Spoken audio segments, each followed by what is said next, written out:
Visi užsiregistravote dalyvauti loterijoje. Jeigu ne, tai prašom kreipkitės ir būtinai sudalyvauti. Aš ypač esu Rita iš Ignalinos, pristatysiu Jums pasitikėjimo ugdymo programą ir man šiandien padės Jurgita, Loreta ir Mantas. Tai va, pasitikėjimo ugdymo programa. Pirmiausia, Jums tikriausiai įdomu, o kasgi ją sukūrė? Taigi sukūrė mes ir vilniečiai. Pirmiausia, projekto lyderių laikas 2, rajono kūrybinė komanda kartu su konsultantais ir visas būrys pedagogų iš 5 rajono mokyklų.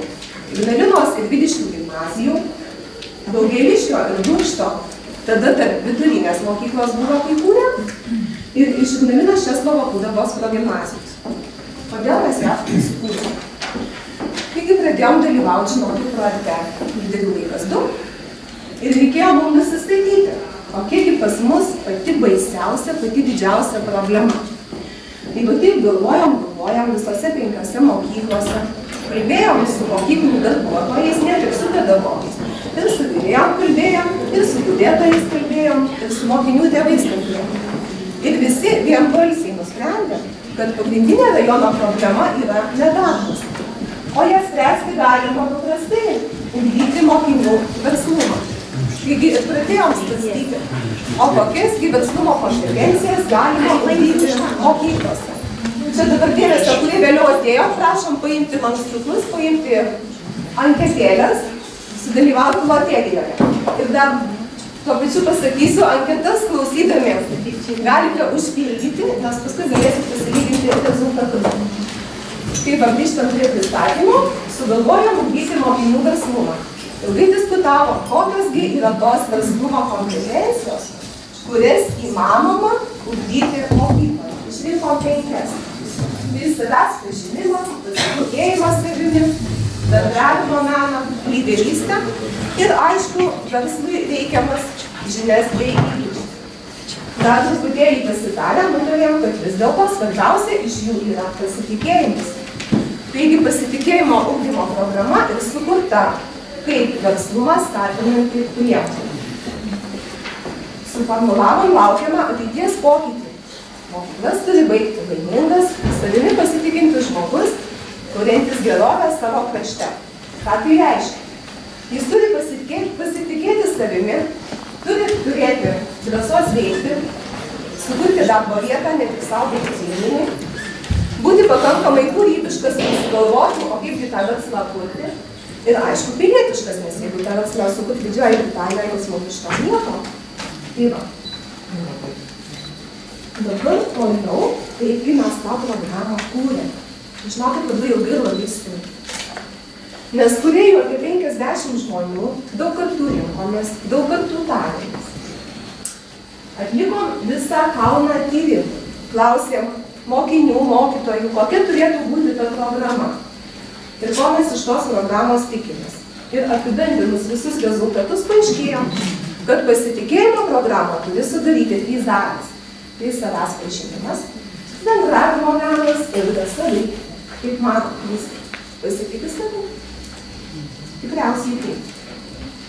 Įdomus dalykas tas, kad kai jau sudėliojom pasitikėjimo programos struktūrą, paaiškėjo, kad iš pasirinktos vienos verslumo kompetencijos gavosi netgi 4, nes į tą programą pateko ir gyvenimo būdas, kaip planuoja pats, bendravimo menas ir lyderystė. Na, o verslui reikiamų teorinių žinių ir praktinių įgūdžių visada galima įgyti ir vėliau. Taigi mokėmės, dalyvavom seminaruose, dirbom grupėse, kiekvieną programos temą, kad būtų sunkiau, rengė skirtingų mokyklų pedagogai. Bet tai ne tik sunkiau, bet ir įdomiau, kad ta programa kokybiškesnė tada gavosi. Ir mokėmės pasitikėti ne tik savimi, bet ir kitais, nes kitais pasitikėti taip pat yra labai svarbu. Išbandėm praktiškai visose projekte dalyvaujančiose mokyklose šias temas ir taip pat mums padėjo Kauno ir Šakių rajono pedagogai. Jie pas save irgi išbandė šią programą. Parengėm rekomendacijas programos įgyvendinimui, jūs jas galite pasiskaityti lankstuke, kurį kiekvienas gavote.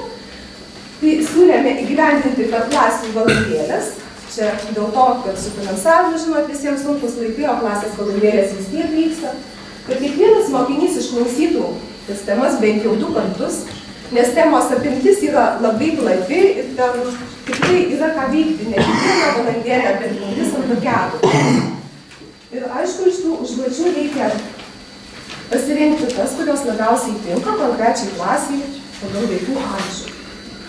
Ir prieš tą programą rekomenduojame atlikti pasitikėjimo savimi tyrimą.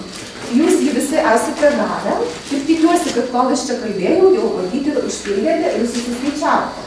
Taigi galėsite pasilyginti savo pasitikėjimo savimi rezultatus su mūsų rajono rezultatais. Mes tą tyrimą atlikom prieš gerus metus, dalyvavo apie 500 mokinių ir apie 100 pedagogų. Įdomu tai, kad nustatėme, kad tuo labiau mokyklose mokytojai savim pasitikė, tuo labiau mokiniai savim pasitikė. Ir atvirkščiai. Taip pat įdomu pasitikėjimo savimi lygis pagal klases. Matote, ateina į klasę 5-tokas, toks savim pasitikintis, iš pradinių klasių laimingas, o paskui kažkas, kai atsitinka, kad tas pasitikėjimo lygis savimi labai nukrenta. 11 klasėje jau aišku vaikai brandesni, jau vėl lyg ir atgauna tą buvusį 5 klasėje pasitikėjimą, o 12 natūralu artėja egzaminai, vėl pasitikėjimo lygis mažėja. Įdomu ir su mokytojais.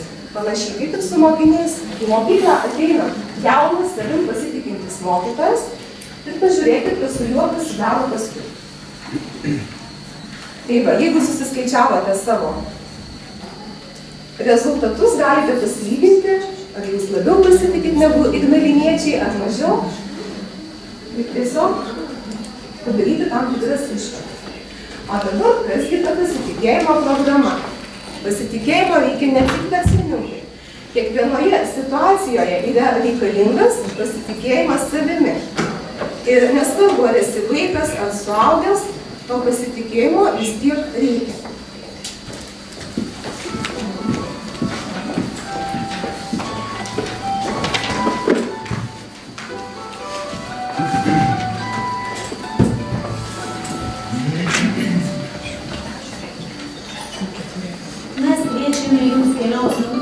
Kelti į jaukų restoraną ir susitikti su keliais herojais, kurie puikiai atskleis pozityvus ir nedalyvaus mąstymo padarinius.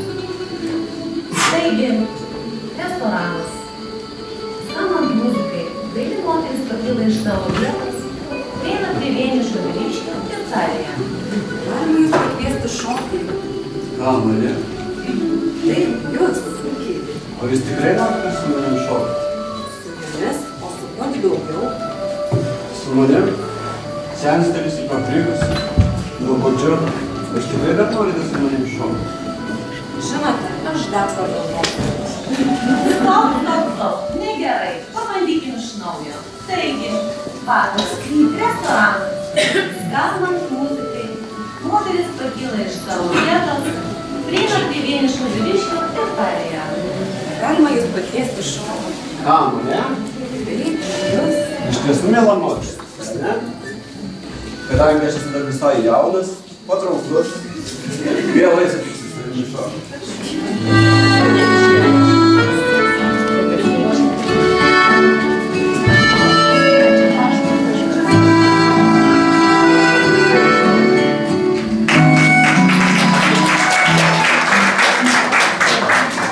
Kągi, mums belieka tik pasvajoti apie šios gražios istorijos tęsinį. Ir mes tikrai nenorėtume būti pirmosios istorijos herojais, kurie lieka susierzinę ir nepatyrę bendravimo džiaugsmo. Mums patrauklesnė antroji istorija, kuri atskleidžia pozityvų mąstymą ir pasitikėjimą. Būtent apie tai ir kitų daugelį gražių, prasmingų dalykų ir buvo parengta mūsų rajone pasitikėjimo ugdymo programa. Šioje programoje rasite labai daug tokių ką tik suvaidintų situacijų, įvairių žaidimų ir šiaip įvairių gerų dalykėlių. O dabar, kad jums būtų smagiau sėdėti, kiekvienas gausite po žymaus žmogaus refleksiją. Tai tiesiog, kaip bus savotiškas pasitikėjimo programos horoskopas, štai jūsų.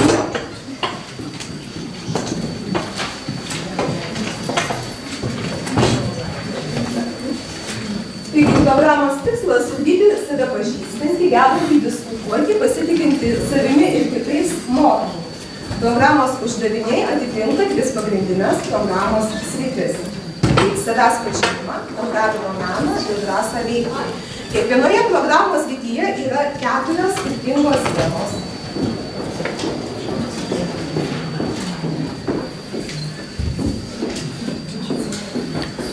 Dabar, kur yra dalis savęs pažinimas, tai mokinys tiesiog turi mokėti pažinti save, žinoti, ką jis moka ir taip pat žinoti, ko jisai nemoka. Pirmoji tema vadinasi, kas aš esu. Šias temas jūs galite visas rasti irgi lankstukuose, kuriuos kiekvienas gavote. Čia tiesiog vaikas geriau pažįsta pats save. Antroji tema – būk savimi. Tiesiog mokiniai supranta, ką jie galėtų savyje patobulinti. Šios pirmos temos, kaip kai įgyvendina vyresniųjų klasių mokiniai, iš pradžių priima kaip kažkokius tai žaidimus, pyksta, čia sako, ką žaidžia su mum kaip mažiukais. Bet paskui, jeigu klasėje yra daug naujokų, tai tikrai supranta, kad tai yra geras dalykas, geriau ir artimiau pažinti bendrą klasį. Kartais netgi apie tuos, kuriais seniai mokosi, kartu sužino irgi to, ko anksčiau nežinojo. Trečioji tema – mano gabumai ir interesai. Ir ketvirtoji tema – noriu būti. Tiesiog kiekvienas vaikas pamasto, ko jisai norėtų būti. Kiekvienai temai yra 2 uždaviniai. Vienas uždavinys dėstant, jeigu su 5-8, o kitas dirbant 9-12 klasėse. Pradinėms klasėms šios programos dar nepritaikėme, bet jeigu jūs susidomėjote, niekas nedraudžia to padaryti, paskui pasidalinti savo patirtimi su kitais. Antroji programos dalis yra bendravimo menas, jinai skirta bendravimui.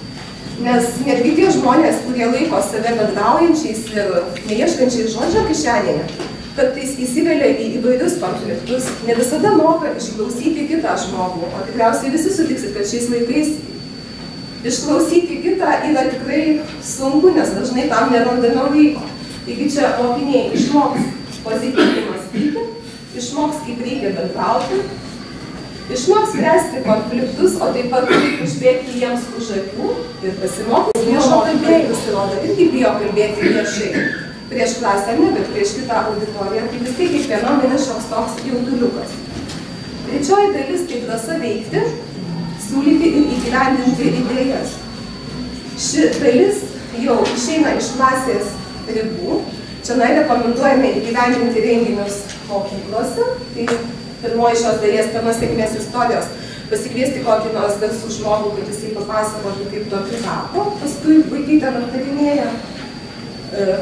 Kita tema, kaip organizuoti renginį. Čia turėtų būti klasės valandėlės metu pasiruošiama renginiui, paskui privedamas tas renginys ir po to sekančios valandėlės metu vyktų renginio aptarimas. Ir paskutinė dalis – džiaugsmo laiškas savo. Tai tokia ta mūsų pasitikėjimo programa. O dabar, kaip jūs manote, kas būtų toliau? Kaip pas mus rajone šita programa yra įgyvendinama visose bendrojo ugdymo mokyklose. Taip pat šiais metais įgyvendinama dalyje Kauno ir Šakių mokyklų. Tikrai labai kviečiu visus prisijungti prie šios programos įgyvendinimo, kad ši programa būtų įgyvendinama ir jūsų mokyklose. Programa yra paskelbta savivaldybės interneto svetainėje www.ignalina.lt. Ją galite atsisiųsti, galite naudoti taip, kaip jums tinka ir taip, kaip jums patinka. Ir tikrai visada lauksime atsiliepimų ir pasiūlymų, ką būtų galima pakeisti, ką būtų galima patobulinti. Dar daugiau, jeigu kažką tai parengsit pritaikoma praktiškai ir mums atsiųsite, patalpinsime savo interneto svetainėje. Taigi, jeigu norite, kad ir jūsų mokyklas baigtų laimingas, savimi pasitikintis žmogus, kviečiame įgyvendinti šią programą. O dabar linksmoji dalis. Loterija. Visi turite loterijos bilietukus.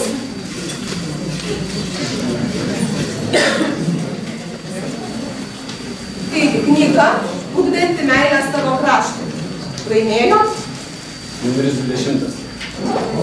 Kviečiame kreipti. Numeris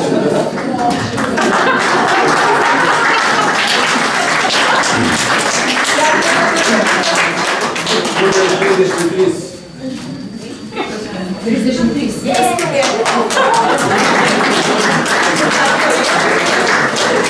Numeris 5.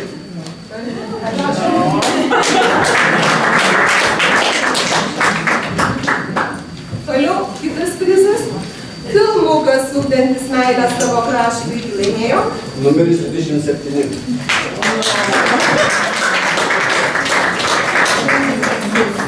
Ir dar vieną. Numeris 13.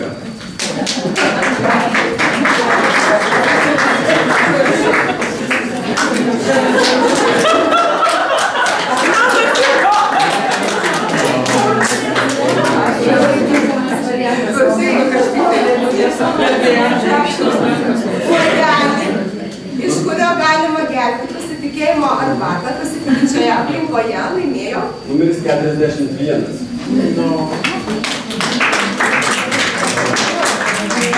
O vazelę, į kurią galima metti gėlės gautas nuo patikimo, labai patikimo žmogaus. Numeris 4.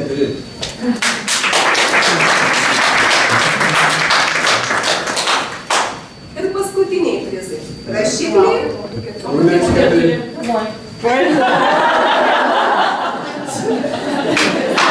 Rašikliai, kuriais galima rašyti. Pasitikėjimo kupinus laiškus. Juos laimėjo. Numeris 15.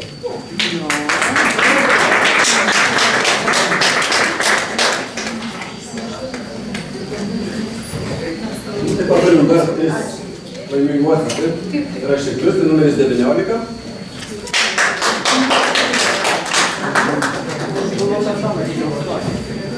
Numeris 6.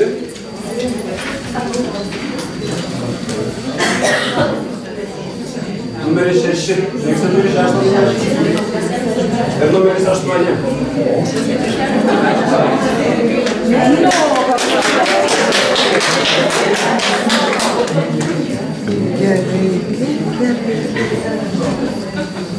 Tai tiek apie mūsų programą. Kviečiame apsilankyti Ignalinoje.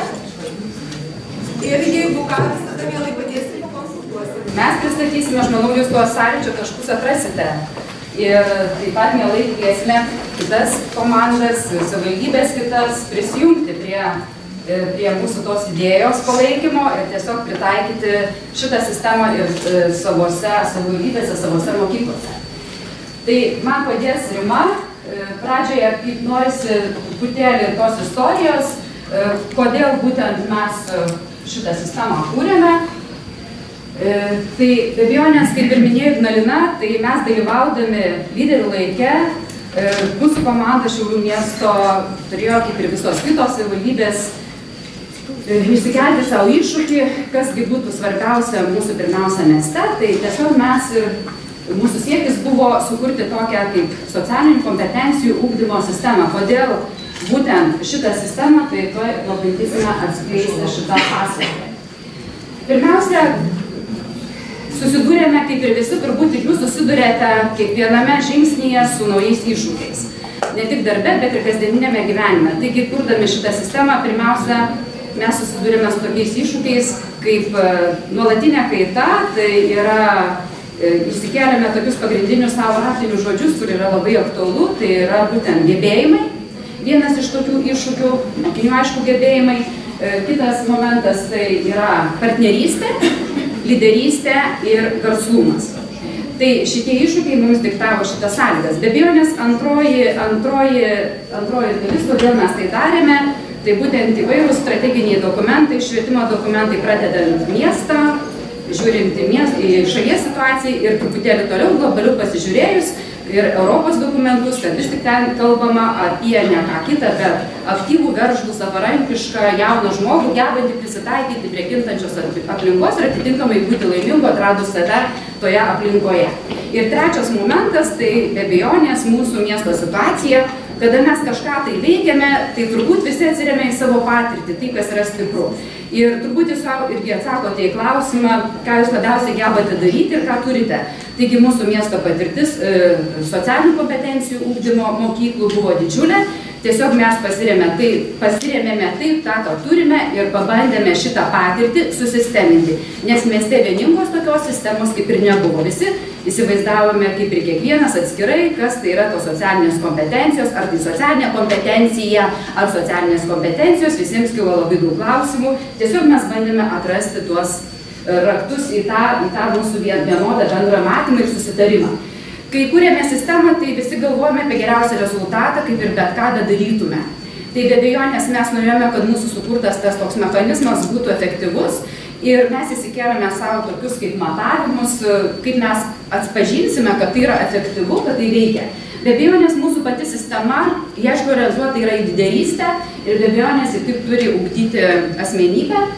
Be abejonės tai turi traukti įvairias interesų grupės, turi mokyklos bendruomenė ir ne tik mokyklos bendruomenė, apimti, aišku, labai platų socialinių partnerių tinklą ir tas tinklas yra ne tik švietimo organizacijos, bet ir verslas ir kitos organizacijos.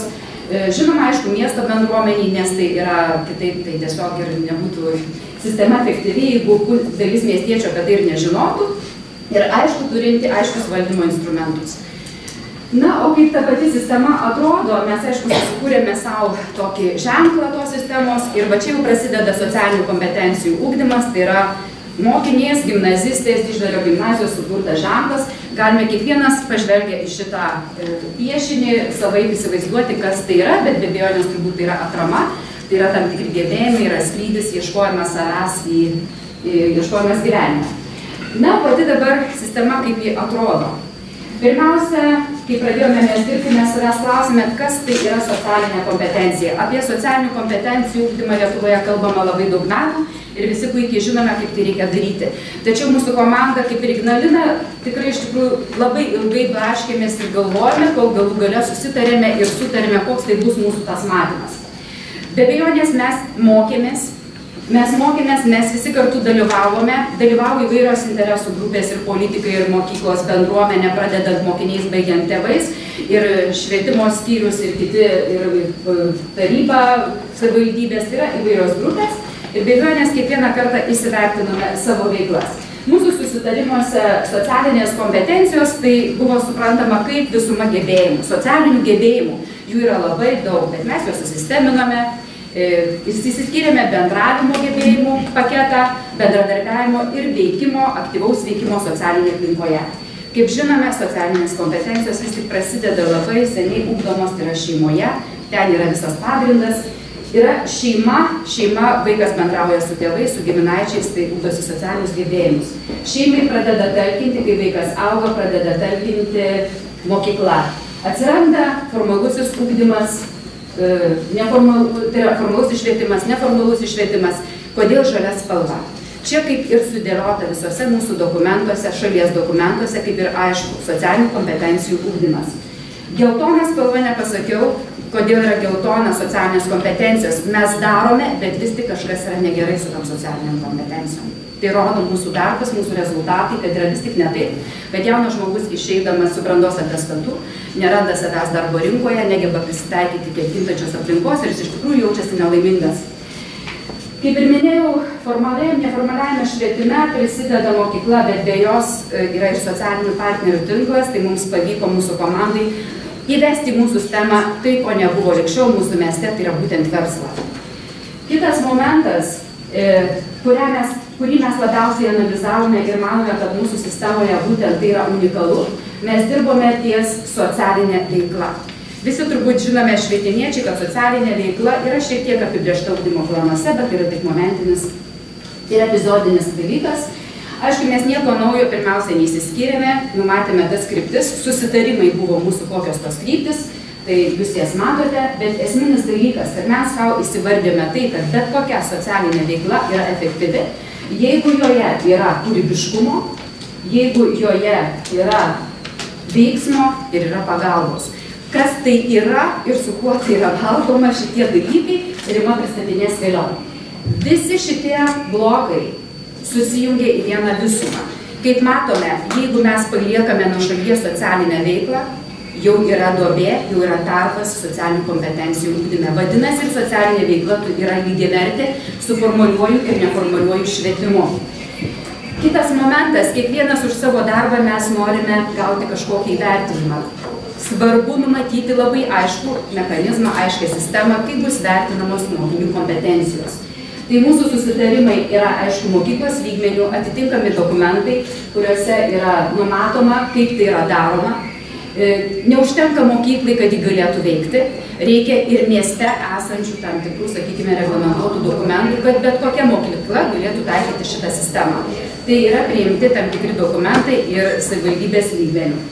Žinome ir puikiai suprantame ir to siekiame, kad visa šita idėja pasiektų aukštesnį lygmenį, tai yra šalies lygmenį. Ir visai neseniai praeitą savaitę Šiauliuose vyko lyderystės forumas ir forumas išėjo su rezoliucija teikti pasiūlymus Švietimo ir mokslo ministerijai dėl pakeitimų tam tikrose teisės aktuose, kad be akademinių žinių, be egzaminų rezultatų išsilavinimo dokumentuose atsirastų ir kompetencijų vertinimas, kuris būtų, sakykime, lygiavertis su akademinėmis žiniomis. Ir mes matome, kad visa tai veda vaiką į sėkmingą karjerą ir ne tik, į jo sėkmę apskritai laimingą gyvenimą. O dabar Rimutė pratęs praktinius dalykus, kaip ta sistema veikia praktiškai mokyklose. Tai tęsim šio ryto gerąją žinią. Labą dieną, sveiki, gyvi visi ir visos, malonu Jūs matyti. Ir tikiuosi, kad šis pasimatymas mūsų Jums irgi paliks tam tikrų apmąstymų po mūsų pristatymo. Taigi, mūsų modelio kūrimo projekte dalyvavo 5 Šiaulių miesto skirtingų tipų mokyklos, ugdymo įstaigos. Didžiojo gimnazija, tai esu aš už tai direktorius, jeigu reikėtų klausti, Saulėtekio gimnazija atvažiavo kolegė, taip. Normundo Valterio Vilniaus mokyklos direktorė yra, Medelino progimnazijos atstovai Mičių Gužėjų ir Salduvės progimnazijos direktorė yra, tai tie žmonės, kurie bus, sakykime, galimi pagauti ir pasiklausti, kokių nors, sakykime, neiškumų pasiaiškinti, kaip jiems sekėsi. Taigi, 5 ugdymo įstaigos su labai skirtinga patirtimi ir su labai skirtingais koncentrais. Ir tai, ką aš kalbėsiu šiandien, labai prašau turėti omenyje, kad tai yra tik tai mūsų 1 metų bandymo rezultatas. Tikrai projektas tęsiasi, jo gyvenimas, modelio gyvenimas tęsiasi ir šiais mokslo metais mūsų mokyklose. Ir susitikę mes po 1 metų galėtumėm savo patirtį labiau papildyti, atsakyti kai kuriuos klausimus. Dabar priminsiu, mes kalbėsime apie mūsų pilotuotą modelį per pirmus praeitus mokslo metus. Ir čia yra koncentrai, kaip matote, ar ne, kokių klasių mokiniai dalyvavo arba dalyvauja ir šiais metais mūsų gyvenimo projekte. Kaip minėjo kolegė Edita, mūsų projektas neapsiriboja vien mokyklomis, eina už mokyklos ribų ir mes turime tinklą tiek iš senų laikų, tiek yra kuriamas naujas tinklas, tai yra būtent mūsų Šiaulių miesto socialinių partnerių tinklas, kurie pakankamai geranoriškai ir su entuziazmu įsijungia į šitą mūsų projektą, yra tikrai pasirengę atverti duris ir padėti mokiniams ugdyti socialinės kompetencijas. Taip pat yra ir mokyklų seni partneriai, štai aš norėčiau pasidžiaugti ir jaunimo mokyklos partneriais, kurie yra, sakyčiau, labai unikalūs, pavyzdžiui, kaip oro gynybos batalionas, ar ne, arba, sakykime, Plechavičiaus Šaulių 6-oji rinktinė. Vėlgi, tai rodo, kad apsidairius aplink savo mokyklą, išėjus iš savo mokyklos ribų, galima tikrai atrasti ir žmonių arba institucijų, kurios labai laukia bendradarbiavimo. Kitos progimnazijos irgi patirtis praeitų metų ir išėjimas iš savo mokyklos ribų bei susitarimai su socialiniais partneriais, kokius mes matėme ir manome, kad yra galimos veiklos kryptis. Viešinant įmonės, padedant prisidant prie jų viešinimo, prie įvairių, sakykime, paskaitų pravedimo mokiniams bei edukacinės ekskursijos, bendros veiklos kartu su tų partnerių darbuotojais bei be abejo atliekami tyrimai. Dabar gali kilti klausimas, iš kur čia taip viskas mums atrodo svarbu, būtina ir kaip mes pajudėjom su savo modeliu, kurį vėliau pristatysime, sakykime, tam tikrais etapais. Atsakymas turbūt būtų toks, sakyčiau, gana paprastas, tai, kad Šiauliuose, Šiaulių mieste yra viena iš 5 Lietuvoje esančių tarptautinio bakalaureato diplomo programos mokyklų, kuriuose vadovaujantis ugdymo principais, šalia privalomo mokytis mokiniams dalykų yra privalomas komponentas. Čia pavadinsiu, jau leisiu savo, atsiprašau, kalbininkų pavadinti CAS, tai yra sutrumpinimas iš Creativity Action Service, anglų kalba, lietuviškai kūrybiškumas, veikla, pagalba. Ir mokiniai, kurie mokosi metus įvykdyti ne mažiau 150 valandų kūrybiškumo veiklos pagalbos veiklų ir jos tos programos neįvykdė, nepaisant, kaip jie puikiai išlaiko savo egzaminus, jie atestato negauna. Tai yra pakankamai svarbiai formalizuotas reikalas, apie kurį mes šnekam, kad yra labai aktualu, bet kokie mokyklų. Tai va šita patirtis, kuri jau mūsų gimnazijoje yra gyvenama 10 metų ir buvo vienas iš tų pagrindų, kur mes galėjom, sakysim, pasižiūrėti ir pasisemti ir pasitikrinti su tą gerai patirtimi. Taigi, modelis, mūsų Šiaulių miesto modelis.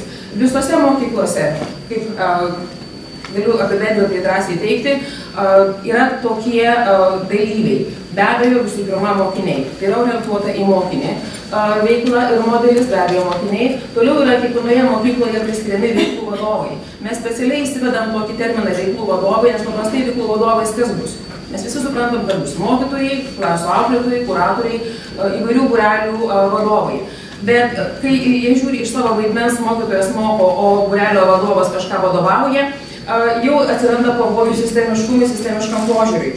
Todėl mes norim pavadinti juos visus veiklų vadovais su jų atsakomybėmis. Be abejo, socialiniai partneriai, be abejo, mokykloje yra svarbi administracija, tai yra tas organas, kuris tvarko tam tikras sutartis ir tvarko tam tikrus, sakysim, konfliktinės situacijas, jeigu jūs iškyla. Ir akivaizdu, kad yra reikalingas dar vienas asmuo arba dar viena pareigybė jungianti visas šitas grandis, tai yra koordinatorių, šitų veiklų koordinatorių. Tai mes šitokį turim visos mokyklos susikūrę savo modelį. Toliau visos mokyklos mes sutarėme, kad sistema turi būti baigtinė ir reikalingas, aišku, pabaigoje įsivertinimas. Kiekviena mokykla mes esame susikūrę savo fiksavimo ir įsivertinimo instrumentą, bet principai yra visur tie patys. Labai greitai. Kūrybiškumas, veikla, pagalba, planas, veikla, taip veikla, kas buvo atlikta, kiek buvo tam skirta laiko ir turi būti patvirtinimas. Veiklos vadovas patvirtina savo parašu, kad tikrai ta veikla buvo įvykdyta. Čia mūsų yra 2 mokyklų popieriniai variantai, kaip mes sakom. Kita mokykla yra susikūrusi elektroninį variantą, kur mokiniai fiksuoja su tam tikrais sutartiniais ženklais. Vėlgi, fiksavimo dokumentai gali būti, sakyčiau, įvairokiai, kaip kam patogiau, kaip kam yra priimtinamiau. Tai va čia mes demonstruojam, parodom savo tą įvairovę, Medelyno progimnazijos mokinio pažangos dienoraštis. Ir tokiu būdu yra nuolatinė priežiūra ir fiksavimas mokinio pažangos. Taip pat yra labai svarbu, mes manome, visos mokyklos mes turime įsivedę savo pažangos šitame vertinime refleksiją. Vėlgi, žodis labai yra visiems mums pažįstamas, tačiau mes turim susitarimą bendrą, kad vis dėlto orientuosimės į tokius esminius klausimus, kad vaikai vis dėlto atsakytų, o vaikams atsakyti padėtų pagal amžiaus tarpsnį, aišku, veiklų vadovai. Ką planavau, ką padariau, kas pavyko, kokia nauda man ir mano komandai, kas nepavyko, ką kitą kartą daryčiau kitaip, kad man pavyktų. Ir, kaip ir minėjo, mes pasirinkom tokias veiklos pobūdžio, sakykime, kryptis. Tai kūrybiškumą, veiklą, pagalbą. Mes turim apsibrėžimą tokį susitarimą, kaip mes suprantam, kas yra kūrybiškumas. Mes turim susitarimą tarpusavyje, tiek mokykloje, tiek tarp mokyklų, kas yra veiksmas, veikla. Mes turim susitarimą tarp viduje ir tarp partnerinių mokyklų, kas yra pagalba. Kaip tai yra viskas suprantama, kad nebūtų chaotiškai, kad nebūtų tokios reakcijos, kaip aš irgi tą darau ir viskas yra gerai. Kaip minėjo mano kolegė, prieš savaitę mes savo patirtį pristatėme forume ir bent jau Šiaulių mieste, regione ir apskrityje šitas forumas turėjo labai didelį teigiamą atgarsį. Tikimės, kad dabar jis atgarsis mūsų prasiplės ir nuvilnys toliau negu Šiaulių kraštas. Ir šitas forumas mūsų nesibaigė tik tai vien savo patirties pasidalinimu, jis baigėsi ir vienu dokumentu. Forumo dalyviai parengė rezoliuciją ir rezoliucija bus teikiama Švietimo ir mokslo ministerijai, Ugdymo plėtotės centrui, dar kelioms svarbioms sprendimus priimančiom institucijom, kuriame mes siūlome tikrai mūsų kūriamą modelį formalizuoti ir legalizuoti, pabrėžti akademinių dalykų socialinių kompetencijų lygiavertiškumą, vertinti kompetencijas kaip vieną iš raktinių dalykų, perkeliant mokinį iš vienos ugdymo pakopos į kitą, fiksuoti dokumentuose ir be abejo turėti dar vieną asmenį mokykloje, tai yra koordinatorių, kuris būtų jungiamoji grandis tarp akademinių ir neakademinių reikalų. Tai pabaigsiu aš taip pat irgi mūsų logotipu, kviečiu visus esančius prisijungti į tą augimą iš mažo į didelį, būti kūrybiškais, veiksniais ir teikiančiais pagalbą aplinkiniams ir tikrai ugdančiais pakankamai naujovišką jauną asmenybę Lietuvos švietime ir Lietuvos kontekste. paprašysiu šiandien.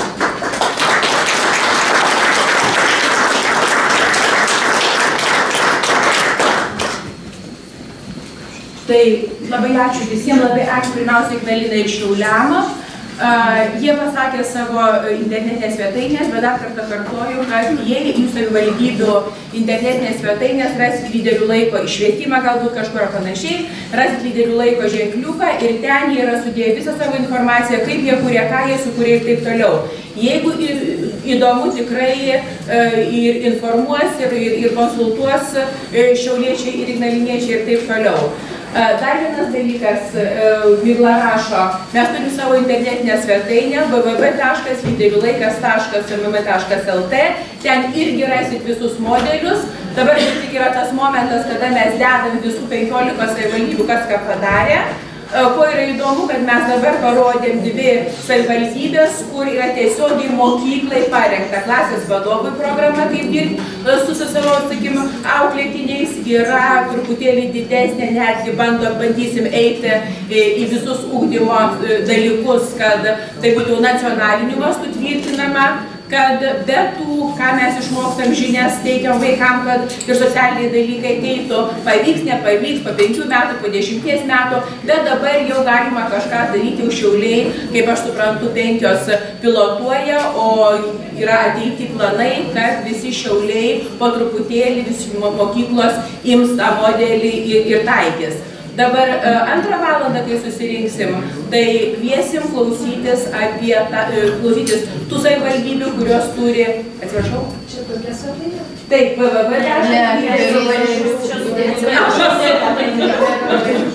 lyderių laikas. Čia yra mūsų lankstinukų daug. Taip, tai čia lankstelis punktas. Dabar tai jo, čia yra lankstinukai, viską atrasit.